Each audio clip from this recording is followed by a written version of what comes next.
Ano boy? Ano papansin mo dito? Saan na dito, ito yung mapapansin mo. Wala may nakaparking sa gilid ng kalsada. Oh.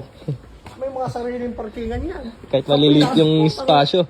Oo. Sa Pinas, Alam mo sa press one way, dadaanan two way. baka makikita dyan no, sa kalsada nakapark. Oh, may mga sariling parkingan, oh. Mahirap lang din naman yan, hindi naman mayaman. Parang may pinagugutan ka boy ah. Kung tayo sasabi ko ang katotohanan, mga Pilipinas yung may mga sariling sasakyan na maghanap kayo ng parkingan nyo. Sariling parkingan, yung kalsada, hindi nyo yung sarili. Gagawa yung parkingan yung kalsada. Sa kanila ata yun kasi, binili nila yun. Ano nga yun, wala silang ambag doon. Yun. Dojabadas ka. Dito wala talaga napasok pag one way. Kanya dito na yung bahay mo, putik, iikot pa dun no. Oo, ikot pa po tayo, hindi yan dadali kahit malapit na. Dito tayo, dire-diretso. Linis niyan pa eh. Linis mo, putang na, wala mong kabasura dito. Kahit- Kahit pumikit ka dito, wala ka pong matatapakan tayo. Sa Pilipinas, Putang na, sabi kahit ko, nakadilat ka. kahit nakadilat ka, mapipilit eh.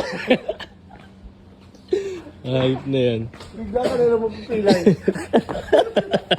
Boy, pag ganito gate mo sa Pinas, nakawin. Aabutin pa mga 2 linggo yan. Aabutin pa 2 linggo yan. Sa pangatlong linggo yan, wala na yan. Wala na, pag-aaralan mo na yun eh.